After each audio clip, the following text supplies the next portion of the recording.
Paz de Deus, meus caros irmãos, graça e paz, shalom. Irmãos, primeiro eu quero dizer que este vídeo não está relacionado especificamente a uma denominação, mas todas aquelas, inclusive aquela que eu saí, que eu vou usar como um espelho, todavia, não é denegrir a imagem, quero deixar bem claro, é trazer um esclarecimento a respeito de algumas questões que foram levantadas. Então, eu gostaria de pedir respeito nos comentários, porque aqui nós não estamos denegrindo nenhum tipo de denominação, mesmo porque existem outras denominações que têm a mesma linhagem de pensamento, principalmente as denominações que seguem a teologia liberal, ok? Então, os irmãos não devem falar coisas quando não estudam e quando não sabem. É bom para você colocar um comentário, você saber o que você está falando, ok? Se não é do seu agrado, por favor, retire-se do canal, porque aqui nós não estamos para degladiar com ninguém. Aqui nós estamos apenas nesse ponto de estudo, relacionar algumas coisas que estão surgindo, que saíram de dentro da teologia liberal. Algumas denominações que se dizem não seguir nenhum tipo de teologia, mas estão mentindo.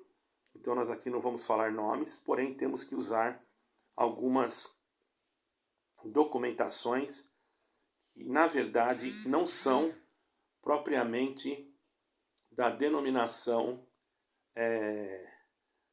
no qual eu pertencia, porque esses dogmas, pontos de doutrina, foram feitas para várias denominações diferentes. Só que aquela que a partir do momento passou a seguir a doutrina liberal, mudou o primeiro tópico de ensinamento.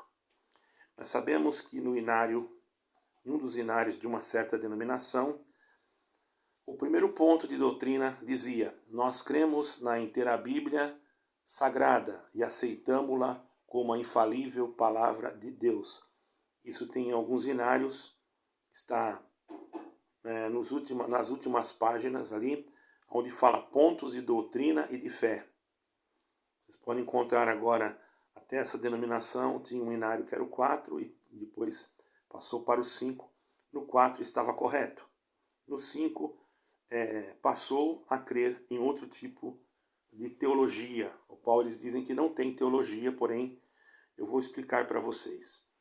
Dizendo que nós cremos que na inteira Bíblia e aceitamos-la como a infalível palavra de Deus, nós estamos de acordo aos apóstolos, a igreja primitiva, porque os apóstolos também criam assim. No momento em que surgiu esse outro inário, nós vamos ver, isso não foi só nessa denominação que eu estou falando, mas em diversas. Tá? Partiram a crer na teologia liberal.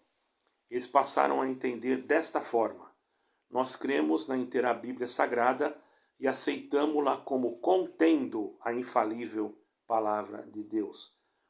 Ou seja, propriamente não é tida como toda ela a palavra de Deus. Mas quando foi mudado isso, foi uma revelação de Deus? Foi algo que alguns irmãos sentiram? Não.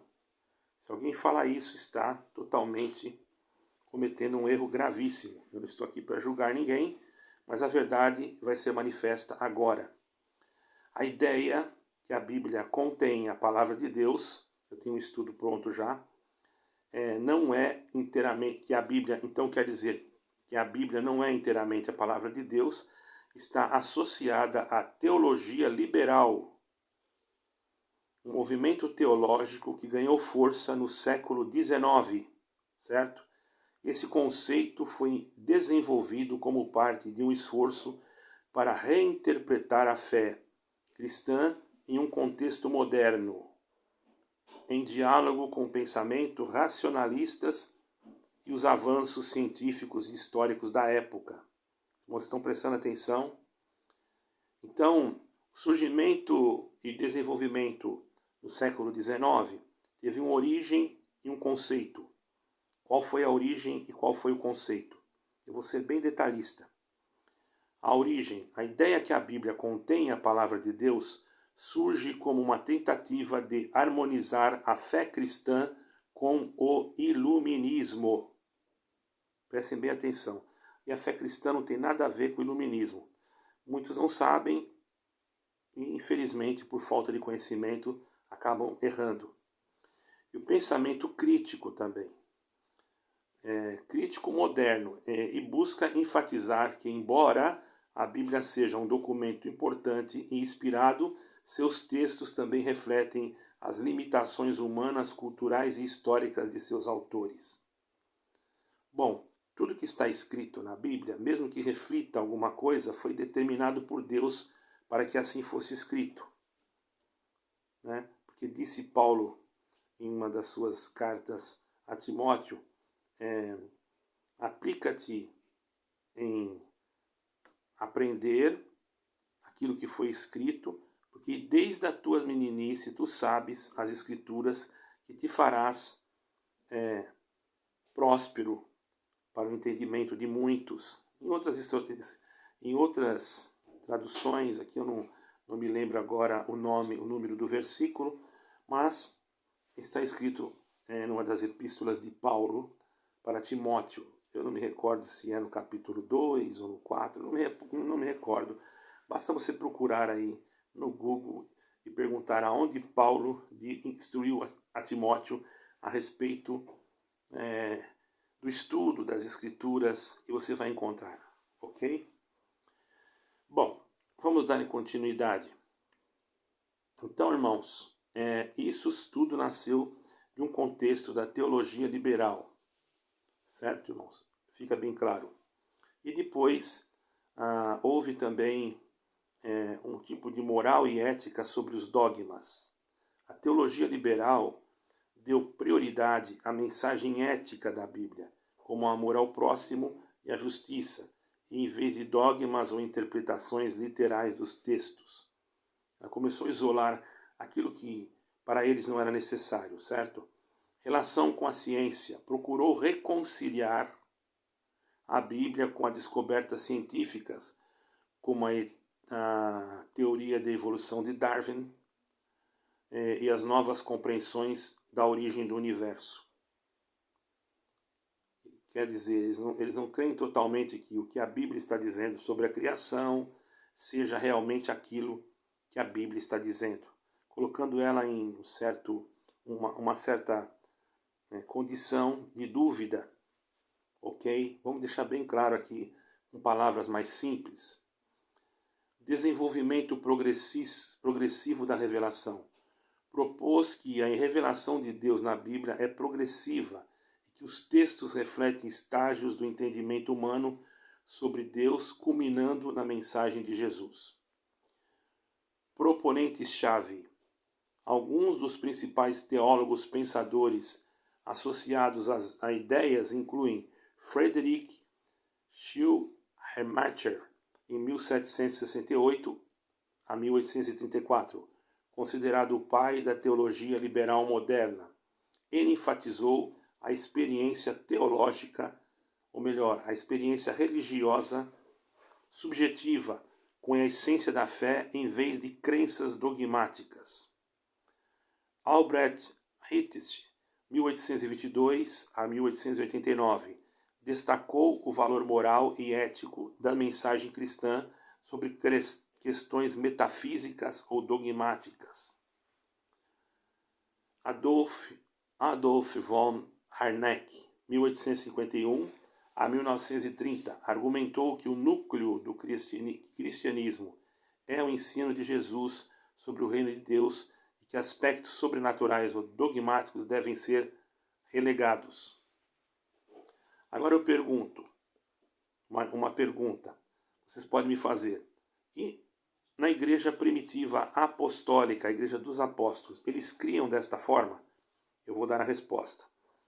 Os apóstolos e os primeiros cristãos não compartilhavam dessa visão liberal moderna. Eles consideravam as escrituras no Antigo Testamento e, posteriormente, os escritos apostólicos como totalmente inspirados por Deus, ou seja, como a própria palavra de Deus, Alguns versículos importantes que demonstram essa crença incluem, agora eu vou falar o versículo aqui que eu não tinha falado lá, tá bom?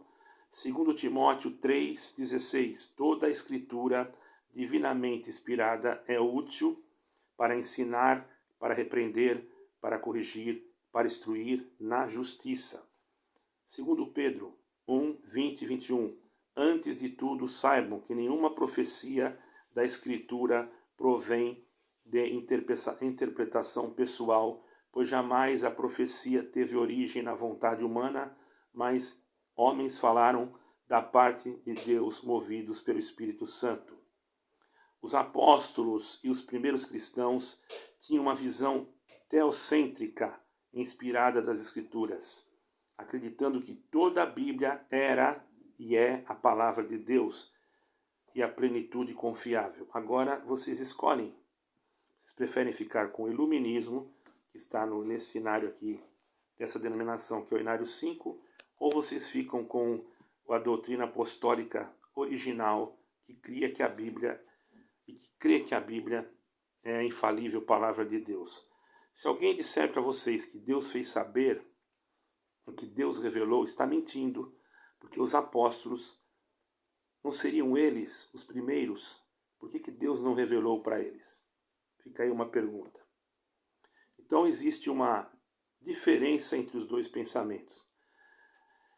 Na visão apostólica tradicional, toda a Escritura é inspirada e infalível, autoritativa. A inspiração divina abrange cada palavra, intenção e texto. Isso os apóstolos criam assim. Agora, na visão liberal, a Bíblia contém a palavra de Deus, mas também reflete limitações e influências humanas. De seus autores não é inerrante em seu conteúdo, deve ser avaliado criticamente. Então, essa denominação que pensa dessa maneira não acredita que a Bíblia é inerrante palavra de Deus, mas ele coloca em xeque o que está escrito, interpretando cada um da forma que achar melhor. Isso não é uma revelação de Deus que alguém teve agora. Isso iniciou-se no século XIX, e eu vou dizer para vocês quando que começou, quais foram os maiores influenciadores da época do Iluminismo. Os maçons, especialmente aqueles influenciados pelo Iluminismo, tiveram um papel importante na disseminação de ideias racionais, críticas e progressistas, certo? Que acabaram influenciando a teologia liberal. Quer dizer, a teologia liberal nasceu de um pensamento maçônico, influenciado, não pode não ter nascido, mas foi influenciado por um pensamento maçônico. Por isso que na loja maçônica a Bíblia ela não é reconhecida como a palavra de Deus, mas como um livro de códigos e éticas morais, ok? E até mesmo nas suas capas há algum simbolismo, como havia em algumas Bíblias anteriormente em uma certa denominação, para denotar que aquelas Bíblias são também as mesmas, praticamente usadas em lugares maçônicos. Bom, dando continuidade, esse pensamento que a Bíblia contém a palavra de Deus, embora os maçons em si não sejam um movimento teológico, muitos dos seus membros estavam profundamente envolvidos em debates filosóficos e culturais que moldaram o pensamento europeu no século XVIII e XIX, ok? Isso é histórico, isso não foi revelação de Deus, coisa nenhuma. Isso nasceu dentro do liberalismo, da teologia liberal, junto com o iluminismo e junto com alguns maçônicos. Relação entre o iluminismo e a maçonaria. Iluminismo século XVIII. O iluminismo foi um movimento intelectual que enfatizava a razão, a ciência e o humanismo, muitas vezes desafiando a autoridade da religião tradicional e das escrituras. Presta bem atenção. Os filósofos como Voltaire, Husserl e Immanuel Kant criticaram interpretações literais da Bíblia e a autoridade da Igreja e dogmas que não podiam ser explicados racionalmente. A maçonaria, especialmente em sua forma moderna, compartilhava as ideias do iluminismo, como a busca pelo conhecimento, a liberdade individual, a igualdade, e muitos maçons eram intelectuais ou filósofos que defendiam a separação entre a religião, a ciência e um estudo mais racional das escrituras. Maçons frequentemente promoviam a ideia de uma religião universal ou natural, baseada em uma moralidade e na razão, não em textos religiosos específicos. Maçons e iluministas influenciaram a crítica bíblica ao introduzirem uma abordagem que tratava a Bíblia não como um texto sobrenatural infalível, mas como um documento histórico que precisava ser avaliado à luz da razão. Essa influência pode ser vista na transição de muitos teólogos para o estudo crítico histórico da Bíblia, questionando sua origem e composição e interpretação. Durante o século XVIII e XIX, a alta crítica bíblica ganhou força com pensadores como Julius Rawson, teoria documental sobre o Pentateuco, e outros, propondo que a Bíblia era uma coleção de textos escritos por diferentes autores em contextos históricos distintos. Essa ideia muitas vezes entraram em conflito com a interpretação tradicional da Bíblia como um texto totalmente inspirado por Deus. Muitos intelectuais ligados à maçonaria defendiam a necessidade de reinterpretar a religião cristã para que ela se alinhasse com os ideais modernos da liberdade, igualdade à razão. Então aqui, irmãos, nós vemos que houve uma grande influência da maçonaria e a interpretação da simbologia da Bíblia. Maçons tendiam a interpretar a Bíblia mais como um conjunto de símbolos e alegorias do que um relato histórico ou literal, e essa abordagem ecoa na teologia liberal, que vê partes da Bíblia com mensagens simbólicas contendo verdades e éticas espirituais. E houve também uma rejeição de dogmas sobrenaturais pela maçonaria. A maçonaria, influenciada pelo iluminismo, enfatizava o deísmo, que reconhece a existência de Deus, mas rejeitava intervenções sobrenaturais, como milagres, revelações diretas. Isso também moldou o pensamento teológico de que a Bíblia reflete mais a experiência humana do que um ditado divino. Porém, então, para uma conclusão, ok? A Bíblia, a ideia que a Bíblia contém a palavra de Deus não é inteiramente, quer dizer, que a Bíblia contém a palavra de Deus e não é inteiramente a palavra de Deus, tem duas razões no pensamento crítico e racionalista do iluminismo, que influenciou tanto teólogos quanto maçons, e esses movimentos rejeitavam interpretações literais dogmáticas da Bíblia, buscando reconciliar a fé com a razão e a ciência. Contudo, essa visão contrasta profundamente com a perspectiva dos apóstolos e da tradição cristã histórica, que viam as Escrituras como plenamente inspiradas e autoritativas, sem a separação entre o humano e o divino que a teologia liberal promoveu. Ok, irmãos? Então, este texto que está nesse cenário 5, ele é justamente produzido pelo iluminismo junto com a maçonaria. No cenário 4, não. Então, quero dizer isso na igreja que eu saí. Todavia, em as outras denominações, eu não tenho os pontos de fé, mas sei que muitas seguem a inerrância da palavra falam que a palavra de Deus não tem erro, que ela é a palavra de Deus mesmo, e outras denominações também pensam da mesma forma que aquela denominação que eu saí. Deixando claro que eu creio que a Bíblia é a palavra de Deus, mesmo porque eu não vou me basear em coisas do século XIX e depois dizer que foi Deus que me revelou, porque isso é mentira. E a mentira não tem parte com Deus e é filha de Satanás. Vocês entenderam todos? Deus abençoe a todos e fiquem com Deus. Não leve a mal, não estou falando de igreja nenhuma, mas de todas elas, e tive que usar, interpretar sobre isso, porque é essa que eu conheço, ok? Deus abençoe a todos. Fiquem